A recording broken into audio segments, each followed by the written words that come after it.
तो हाँ भाइयों, सुबह के बज रहे हैं 5:30 और हम आ गए अपनी मॉर्निंग कॉफी के साथ। इस कॉफी में अपन थोड़ा सा शिलाजीत डालेंगे। इसको डाल के ये हमारी मॉर्निंग ड्रिंक तैयार हो जाएगी प्री वर्कआउट। इसको लेके हम जिम जाएंगे, 1-1.5 घंटे का सेशन लगाएंगे, उसके बाद आगे की मील्स कंटिन्यू करेंगे। एक चीज मैं बता दूं कि सुबह अगर आप वर्कआउट करते हो तो आपको जरूरत नहीं होती है आप किसी भी प्रकार का प्री वर्कआउट सप्लीमेंट लें। आपकी बॉडी सुबह सुबह नेचुरली बूस्ट होती है वर्कआउट करने के लिए, कोर्टिसोल लेवल हाई होता है, बॉडी में अलर्टनेस होती है। मेरे पास भी ये बिग डैडी का है और ये इग्नाइटर का है, तो प्री वर्कआउट पड़े हैं, पर नहीं, मैं मॉर्निंग अगर वर्कआउट कर रहा हूँ तो मैं इन्हीं को नहीं लेता हूँ, ब्लैक कॉफी ही प्रेफर करता हूँ। हाँ, अगर मैं इवनिंग वर्कआउट करता हूँ तो वो मेरी थकान के ऊपर डिपेंड करता है कि मैं बहुत ज्यादा थका हुआ तो मैं प्री वर्कआउट लेता हूँ, अदरवाइज मैं नहीं लेता हूँ। क्योंकि ये आप सभी को भी पता होगा कि प्री वर्कआउट एडिक्टिव सप्लीमेंट है, तो ये है ही। उस चीज को अपन कितना भी कवर अप कर लें, एडिक्टिव तो है ही है और महंगा भी पड़ता है। ये मतलब नहीं है बेफिजूल का महीने का 1500 से 2000 रुपए जाते हैं, तो बेस्ट है 2 रुपए की कॉफी डाल लो, प्री वर्कआउट तैयार। तो फिर मिलते हैं अपने जिम में। Okay, good morning. Good morning. Camera set कर लिया है, अब अच्छा सेशन लगाएंगे एक।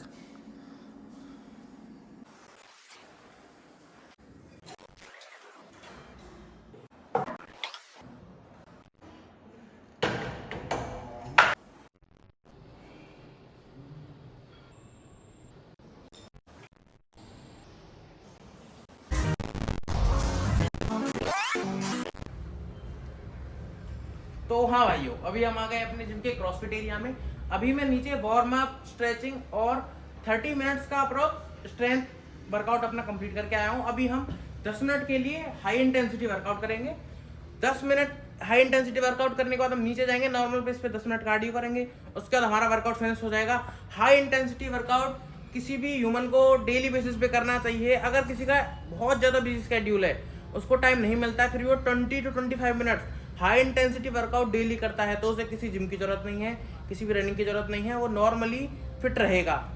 तो अभी हम 10 से 15 मिनट का हाई इंटेंसिटी वर्कआउट करेंगे और वो हमारी बॉडी को ऊपर अलाउ करता है कि वो कितना सपोर्ट करती है, कितनी देर हम कर पाते हैं। बाकी हाई इंटेंसिटी वर्कआउट का रूल सिंपल रहता है कि 40 सेकंड्स के लिए आपको हाई इंटेंसिटी वर्कआउट करना है, 20 सेकंड का रेस्ट लेना है, अपनी हार्ट रेट को 80 to 90% तक टच करना होता है, उसके बाद नॉर्मल लेके आना होता है। ये हाई इंटेंसिटी वर्कआउट का रूल रहता है। तो अभी हम देखते हैं हमारी बॉडी कितना अपने को सपोर्ट करती है और अपन हाई इंटेंसिटी वर्कआउट करते हैं। तो मिलते हैं, तो चलिए शुरू करते हैं। फिर से शुरू करते हैं। तो अभी हम ये हैमर और एक टायर का कार्यक्रम स्टार्ट करते हैं। तो हाँ भाइयों, आज का हमारा पूरा वर्कआउट कंप्लीट हो चुका है। इसके बाद हमारी जो भी मील्स होंगी मैं आपको बताऊंगा। मैं ट्राई करूंगा कि वंस इन अ वीक एक लॉन्ग फॉर्मेट वीडियो आए ही आए। बाकी डेली रूटीन शॉर्ट वीडियोस में यूट्यूब पर आएगा ही आएगा।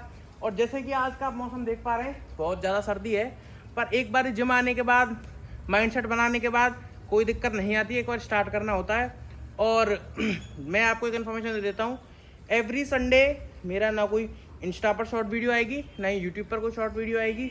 क्योंकि once in a week body को भी रेस्ट चाहिए, माइंड को भी रेस्ट चाहिए। मैं खुद चाहता हूँ, पर्सनली मेरी ये चॉइस है कि मैं एक दिन जो मेरा मन हो वो खाऊं। क्योंकि ये एक शॉर्ट वीडियो 30 दिन की जर्नी नहीं है, 300 दिन की जर्नी है, इसमें बहुत लंबा जाना है। तो इसलिए अपने को ऐसा वे ढूंढना पड़ेगा जो हमारे लिए परफेक्ट हो। लोग क्या करते हैं, क्या नहीं करते, 100 डेज 75 डेज वो अलग मैटर है। मेरे लिए बेस्ट यही है 6 डेज कंसिस्टेंट रहना, 1 डे रेस्ट। तो मैं यही करूँगा और आगे की जो मील होगी आपको बताते हैं। तो हाँ भाइयों, अभी हम आ गए अपनी जिम से आने के बाद सबसे पहली मील है अपनी, ये मील तो क्या, सबसे पहली ड्रिंक है अपनी ये ग्रीन टी। जिम से आके चेंज वेंज करके अपने सॉल वॉल ओढ़ लिया अपन ने, बाहर बहुत ज़्यादा सर्दी पड़ रही है। अभी कुछ लोगों को ऐसा डाउट होगा कि जिम से आने के बाद हाई प्रोटीन मील लेनी चाहिए मसल रिटेंशन के लिए, but I am on a weight loss journey. Weight loss journey में 3-4 मील लेने से वेट लॉस हो जाता है दिन में, और 2 मील लेना डे लेने से वेट लॉस हो जाता है। बट कंपैरेटिवली देखा जाए तो अगर हम 15 to 16 आवर्स की फास्टिंग करते हैं, 7 to 8 आवर्स तक ईटिंग विंडो रखते हैं, तो वो ज़्यादा इफेक्टिवली अपना वेट लॉस करती है।